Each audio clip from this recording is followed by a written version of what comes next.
Assalamualaikum warahmatullahi wabarakatuh. Alhamdulillah, sedulur, ketemu lagi dengan Berkah Family Official. Semoga sedulur semua diberikan kesehatan, kelancaran, dimudahkan segala urusan, dilancarkan usahanya. Semoga kita semua diberikan keberkahan dalam rezeki maupun dalam umur kita. Sedulur, kali ini kita akan jalan-jalan atau menikmati padang rumputnya, hijau, kehijau-hijauan. Ini rumput yang notabene-nya itu sangat bermanfaat buat tanah.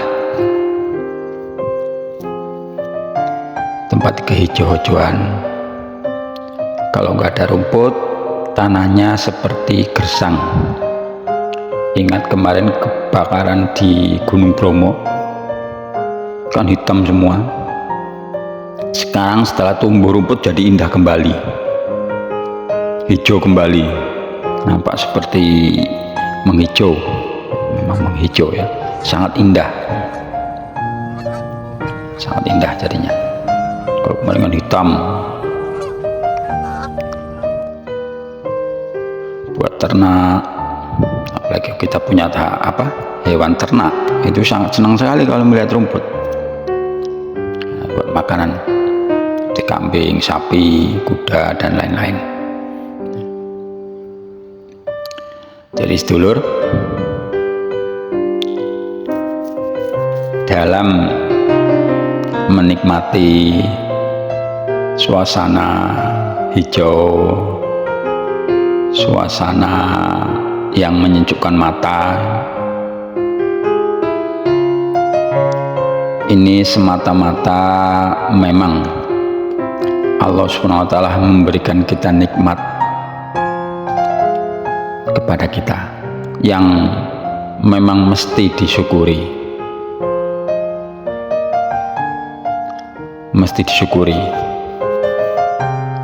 kita diberikan kebaikan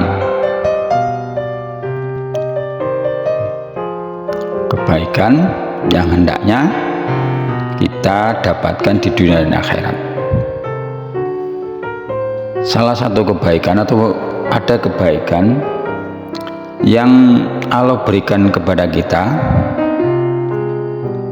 yang sepertinya sepele, tapi itu maknanya luar biasa.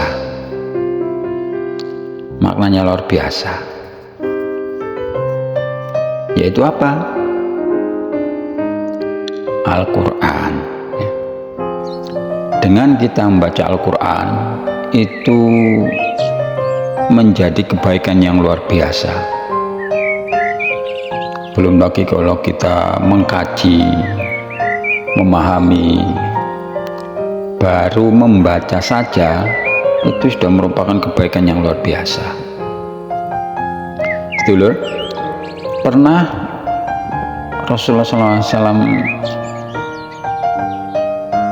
bersabda, menyampaikan begini, 3 hal yang akan berada di bawah arsy ilahi pada hari kiamat. Ada 3 hal yang akan berada di bawah arsy ilahi pada hari kiamat. Yang pertama itu Al-Quran. Al-Quran yang akan berada di bawah arsy. Al-Quran yang akan membela hamba Allah Subhanahu wa Ta'ala. Ia memiliki zahir dan batin. Di Al-Quran itu zahirnya seperti kita lihat, batinnya juga. Dia akan membela si pembaca di hari kiamat nanti. Yang kedua amanah. Yang ketiga hubungan persaudaraan atau silaturahmi. Hubungan persaudaraan. Hubungan persaudaraan itu dia akan menyeru, akan berseru, akan mengatakan, ingat, siapa yang menyambung aku, Allah SWT akan menyambungnya dengan rahmatnya. Siapa yang memutuskanku, Allah akan memutuskan dari rahmatnya. Nah, ini. Jadi maksud dari tiga hal itu yang berada di bawah arsy itu maksudnya kedekatan Allah SWT dengan hal itu, dengan tiga hal itu di sisi Allah SWT. Jadi Al-Quran itu akan membela siapa saja yang memperhatikan Al-Quran, menunaikan hak-haknya, mengamalkan isinya.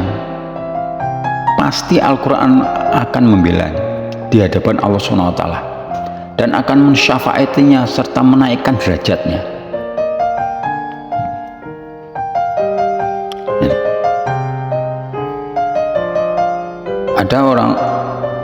Ada ulama menyatakan bahwa Al-Quran itu akan memohon kepada Allah SWT agar memberikan sepasang pakaian kepada orang tua yang menunaikan hak-hak Al-Quran. Maksud, kepada orang yang menunaikan hak-hak Al-Quran, maka Allah SWT memberikan mahkota kemuliaan. Kemudian Al-Quran meminta tambahan lagi, lalu Allah SWT menurunkan kepadanya seluruh pakaian kemuliaan. Maka Al-Quran pun masih berkata lagi, masih mohon lagi, ya Allah, ridhoilah dia. Maka Allah SWT akan menyatakan keridhaan kepadanya. Jadi penting, sangat penting kita untuk memperhatikan Al-Quran.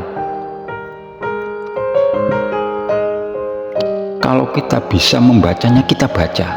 Kalau nggak bisa, kita belajar. Walaupun umur sudah tua, tetap kita belajar. Karena begitu mulianya Al-Quran, dia akan mensyafaati orang-orang yang memperhatikan Al-Quran.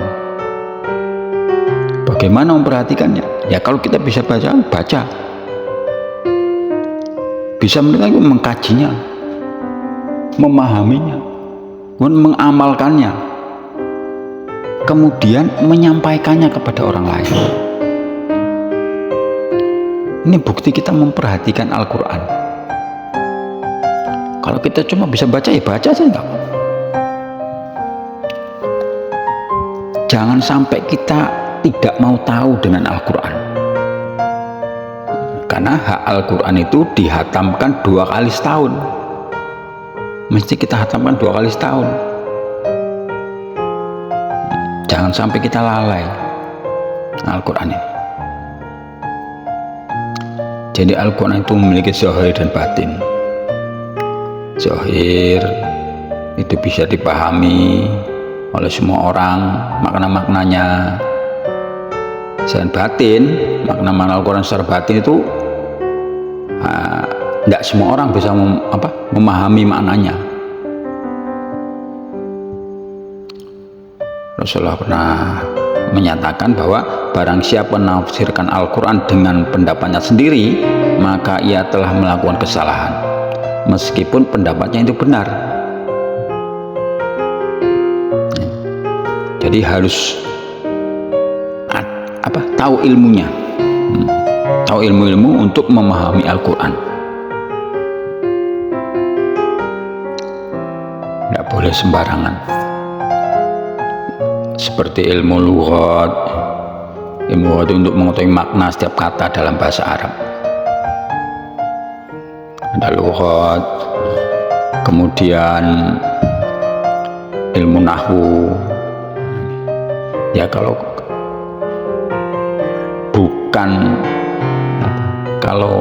nggak nyantri, ya gimana mau lughat, ilmu nahwu, belum syaraf lagi. Nahwu itu untuk mengetahui makna dan bentuk susunan kalimat dalam bahasa Arab. Ilmu syaraf ini ya memang nggak semua orang bisa untuk memahami ilmu-ilmu ini, karena banyak ilmu untuk bisa dia menafsirkan Al-Quran, untuk dia memahami Al-Quran.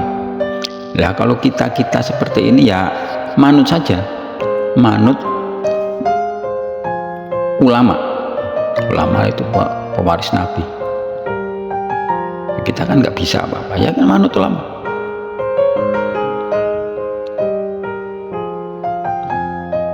Maka supaya kan kadar kita untuk memahami Al-Quran, untuk memperhatikan Al-Quran ya sesuai dengan kemampuan kita.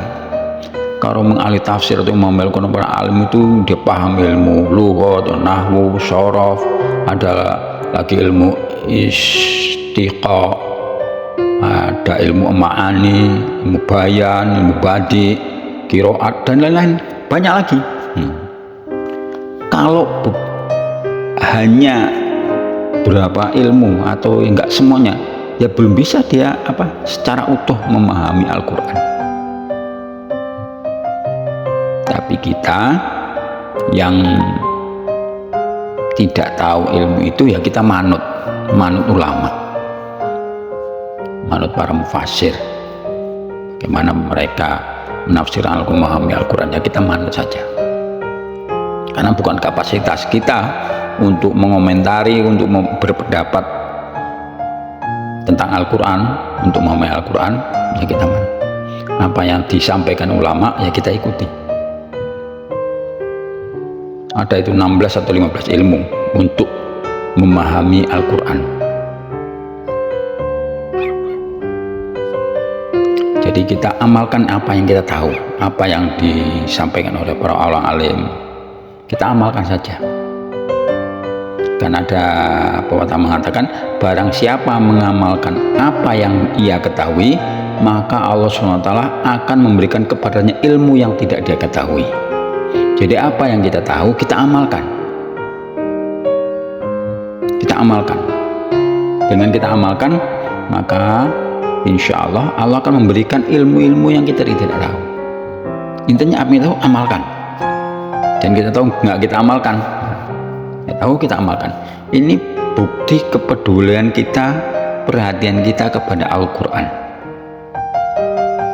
Jangan sampai kita cuek, nggak mau tahu. Nah, ini karena Al-Quran itu pedoman kita.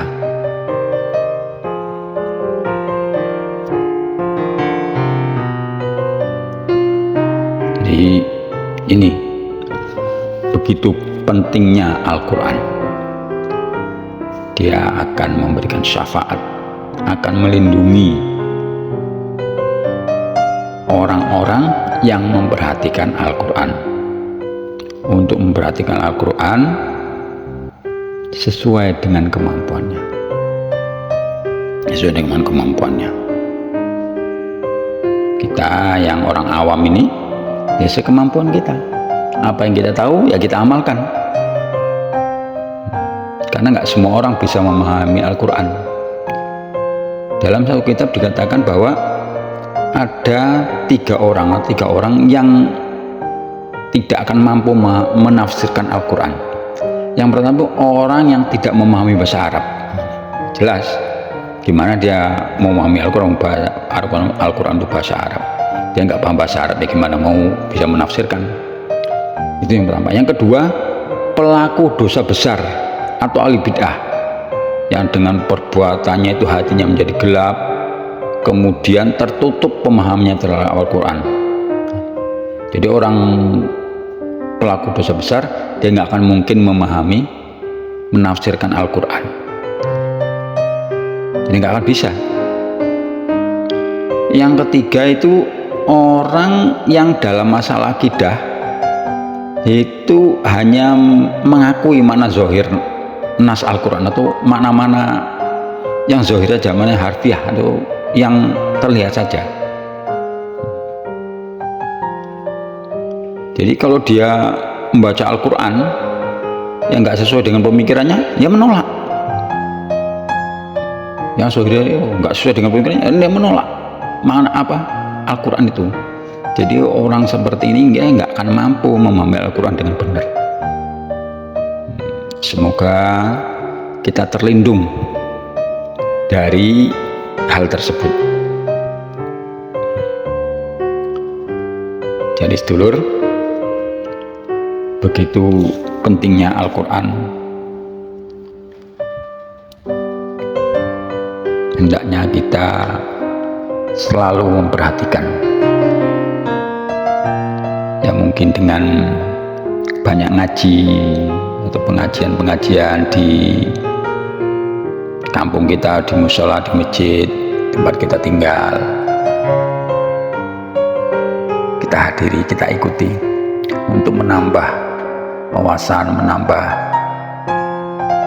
ilmu agama, supaya kita lebih perhatian lagi terhadap Al-Quran. Karena dengan adanya perhatian kita kepada Al-Quran, itu hakikatnya akan menyelamatkan diri kita. Dan nanti di akhirat Al-Quran akan menyampaikan pembelaan terhadap orang yang memperhatikan Al-Quran. Akan memperhatikan, akan membela, akan memberikan syafaat, akan memberikan kemuliaan kepada ahli Al-Quran atau orang-orang yang memperhatikan Al-Quran, memberi perhatian kepada Al-Quran. Bahkan Al-Quran meminta keridhaan Allah kepada orang tersebut. Jadi hendaklah kita tunaikan hak-hak Al-Quran. Kita baca, kita pelajari, kita amalkan, kita sampaikan. Jadi ingat, ya setidak-tidaknya kita hatam Al-Quran 2 kali setahun. Ya. Demikian ya sedulur, jalan-jalan kita di padang rumput, di sekitar kawasan rumput. Semoga video ini bermanfaat, semoga teman-teman atau sedulur semua terhibur. Terima kasih atas segala perhatian. Kita sudahi. Assalamualaikum warahmatullahi wabarakatuh.